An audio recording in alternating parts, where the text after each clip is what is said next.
ఉమ్మడి వరంగల్ జిల్లా మున్నూరు కాపు సంఘం భవన నిర్మాణానికి బీఆర్ఎస్ ప్రభుత్వం నిధులు కేటాయిస్తే నిన్న మొన్న గెలిచిన కాంగ్రెస్ ఎమ్మెల్యే నేను నిధులు తెచ్చామని చెప్పుకోవడం విడ్డూరంగా ఉందని బీఆర్ఎస్ నాయకులు కార్పొరేటర్ చెన్నం మధు అన్నారు.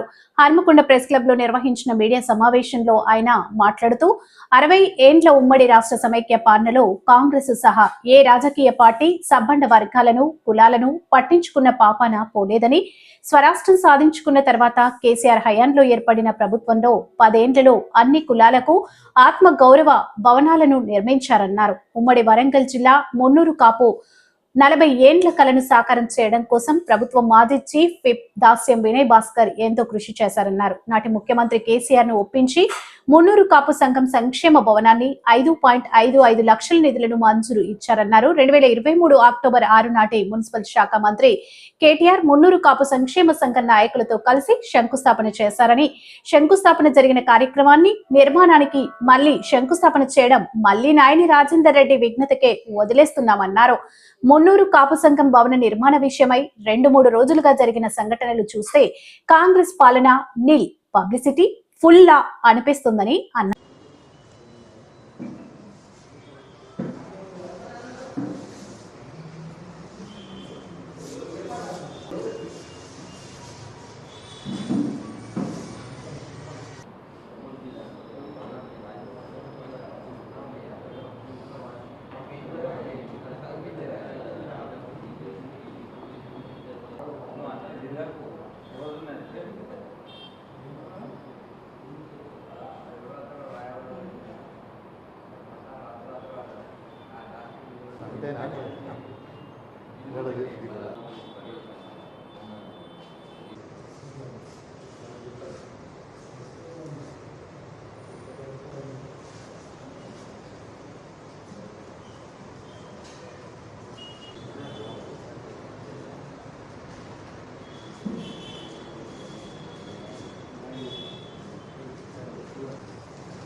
ఎందుకు మాట 2-3 సార్లు ఒకసారి కాదు, ఒకసారి చేసుకొని కావాల్సుకొని అనేది అంతా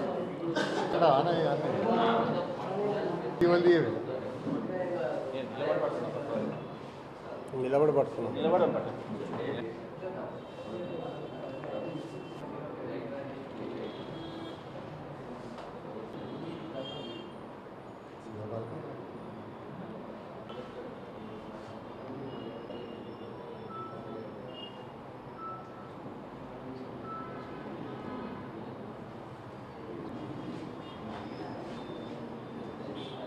ఈ ప్రెస్ మీట్ ముఖ్య ఉద్దేశం ఏమిటంటే, మొన్న జరిగినటువంటి మున్నూరు కాపు సంక్షేమ భవనం ప్రారంభోత్సవం రోజు ఏమి చేయని కాంగ్రెస్ నాయకులు అన్నీ తామే చేసినట్టు వాళ్ళు చెప్పిన దాన్ని విని మేము ఆ రోజు మా ప్రియతమ నేత మన ఎమ్మెల్యే గారు అయినటువంటి దాస్యం వినయ్ భాస్కర్ గారు ఆనాటి ముఖ్యమంత్రి కేసీఆర్ గారిని ఒప్పించి ఆ రోజు మన మున్నూరు కాపుల 40 సంవత్సరాల కళని సాకారం చేయడం కోసం ఆయనే ముఖ్యమంత్రి గారిని ఒప్పించి 5,55,00,000 నిధులు తీసుకొచ్చినాడు జీవో కాపీ. ఇది ఏమి వారు చెప్పకుండా అలాగే ఆ భవన నిర్మాణానికి పర్మిషన్ కోసము ఆడ కూడా మాస్టర్ ప్లాన్లో ఒక రోడ్డు ఉండే, ఆ స్థలంలో మాస్టర్ ప్లాన్ రోడ్డు ఉంటే ఆనాటి మన మున్సిపల్ శాఖ మంత్రులు కేటీఆర్ గారిని ఒప్పించి ఆ మాస్టర్ ప్లాన్ నుంచి ఆ రోడ్డు తొలగించి అలాగే పర్మిషన్ కోసము సుమారు 75 లక్షల పన్ను కట్టాల్సి ఉండగా ఆయన మన మున్సిపల్ శాఖ మంత్రి కేటీఆర్ గారిని ఒప్పించి మెప్పించి దాన్ని 15 లక్షలు కుదించి ఆయన తీసుకొచ్చిన శ్రమ మన మున్నూరు కాపు భవనానికి ఎంతో ఉంది. అయినా అవన్నీ ఏం చెప్పకుండా వాళ్ళు ఏదో మొత్తం వాళ్ళే చేసినట్టు చేసి శంకుస్థాపన చేయడము, అలాగే ఒక ప్రోటోకాల్ కూడా పాటించకుండా వాళ్ళు ఇవాళ మన మున్నూరు కాపు సోదరుడు అయినటువంటి ఎంపీ గారు వద్దిరాజు వారు రవిచంద్ర గారిని పిలవలేదు, అలాగే స్థానిక మంత్రిని పిలవకుండా వాళ్ళే అన్నైనట్టుగా ఎమ్మెల్సీ గారు అంటే తీర్మానం వల్ల ఎవరిని కూడా పిలవకుండా వాళ్ళే శంకుస్థాపన చేసుకొని అన్నీ వాళ్ళే చేసినట్టు వాటి హాస్యాస్పదంగా ఉంది. దీన్ని మేము బీఆర్ఎస్ పార్టీ ఎంత కృషి చేసిందో మేము జీవోల ద్వారా, ప్రత్యేక జీవోల ద్వారా చూడండి. ఆ రోజు 5,50,00,000 తీసుకొచ్చిన జియో కాపీ, అలాగే పర్మిషన్ తీసుకొచ్చినటువంటి ఎమ్మెల్యే గారు కృషి చేసి పర్మిషన్ తీసుకొచ్చిన జియో కాపీ, ఇవి చెప్పడం జరిగింది. మొన్న జరిగిన వరంగల్ జిల్లా మున్నూరు కాపు సంఘం యొక్క భవన నిర్మాణ ఇనాగ్రేషన్ కార్యక్రమంలో 7,05,00,000 రూపాయలతోని వరంగల్ పశ్చిమ ఎమ్మెల్యే నాయన రాజేందర్ రెడ్డి గారు నిధులు తీసుకొచ్చి పనులకు శంకుస్థాపన చేసినట్టుగా ప్రముఖ వార్తాపత్రికల్లో చూశాను. అదేవిధంగా చోటామోటా నాయకులైన తన అనుచరగణంతో ప్రెస్ మీట్లు పెట్టించి దాసం వినయ్ భాస్కర్ గారి మీద అవాకులు చెవాకులు వేలడాన్ని చూసి మనసు కలత చెంది ఈ వేదిక ద్వారా ప్రజాస్వామ్యంలో 4వ స్తంభమైన మీడియా ద్వారా మా కుల బంధువులకు కుల బాంధవులకు ప్రపంచానికి నిజాలు తెలియజెప్పే ప్రయత్నమే ఈ యొక్క ప్రెస్ మీట్ ముఖ్య ఉద్దేశం.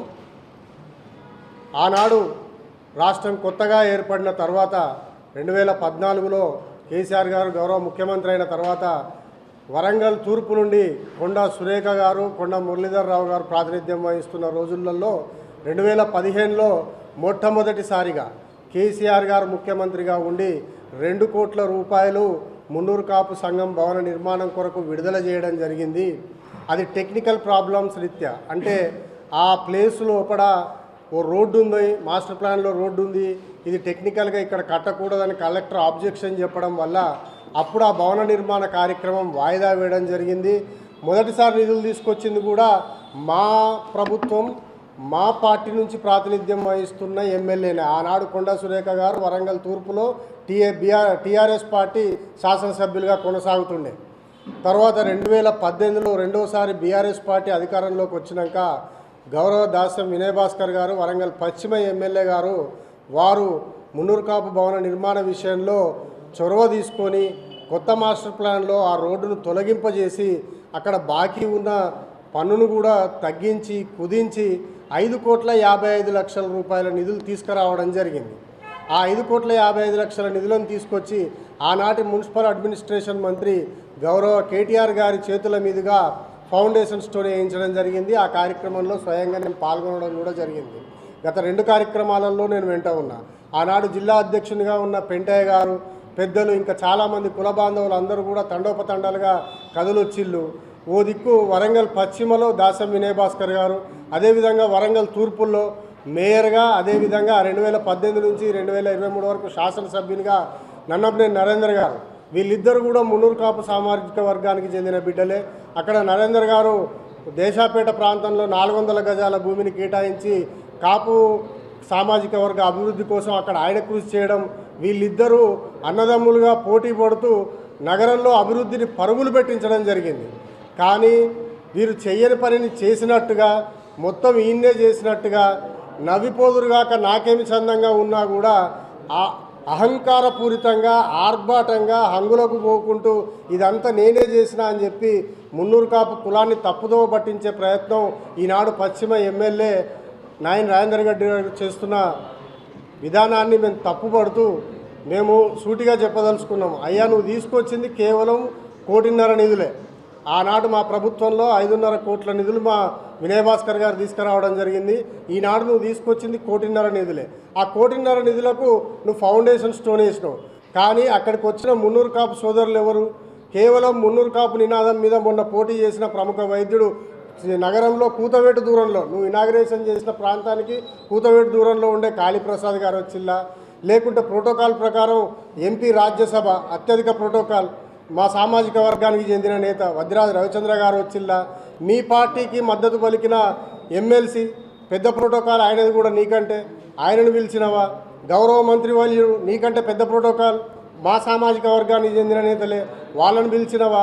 అసలు కాపు సామాజిక వర్గానికి చెందిన నేతలను ఎవరిని పిలవకుండా, కాపు సామాజిక వర్గానికి ఇన్ఫ్లుయెన్స్ చేసే నేతల సంబంధం లేకుండా నీ అనుచరగణంతో అక్కడ వివిధ కులాలకు చెందిన వాళ్ళు ఉన్నారు. అక్కడ లెక్క పెట్టి చూస్తే కాపు కులం వాళ్ళు ఎంతమంది ఉన్నారు? ఈ రకంగా నువ్వు చేసుకుంటా మాజీ శాసనసభ్యుల మీద బురద జల్లుతూ వాళ్ళు ఏ పని చేయలేదు అని చెప్పి చేయడాన్ని మేము తీవ్రంగా ఖండిస్తున్నాం. అదేవిధంగా ఈ ఎమ్మెల్యే గారికి ఉన్న పబ్లిసిటీ పిచ్చి పోవాలి. నువ్వు మొదటిసారి ఎమ్మెల్యే అయినావు, ఏదైనా చేస్తే మంచి చేయి. నీకు చేయాలనుకుంటే మా ప్రభుత్వం మళ్ళీ వచ్చేది ఉంటే ఈ పాటికి మున్నూరు కాపు కార్పొరేషన్ ఏర్పాటు అయ్యి ఉండేది. నీకు చేతనైతే మున్నూరు కాపు కార్పొరేషన్ తీసుకురా, మున్నూరు కాపుల మీద ప్రేమ ఉంటే అది చేసి చూపెట్టు. ఆ రకంగా నువ్వు కొత్తగా ఏదన్నా పని చేయాలి కానీ ఆల్రెడీ చేసిన వాళ్ళు మందికి పుట్టిన పొలగాలు మన పొలగాళ్ళు అవుతారు అనండి. నాకు అర్థం కాక అడుగుతాను. వేరే వాళ్ళు చేసిన పని నువ్వు చేసినా నేను ఎందుకు చెప్పుకుంటాను? ఈ మాట ఎందుకు అనాల్సి వస్తుందంటే మేము సాక్ష్యాధారాలతో చూపెడతాను. ఇక్కడ ఇగో టీఎస్ బీ పాస్లో ఆనాటి జిల్లా అధ్యక్షుడు కటకం పెంటయ్య గారి పేరు మీద అప్లై చేసిన కాపీ 75 లక్షలు ఇంటి పన్ను బకాయి ఉంటే దాన్ని 15 లక్షలకు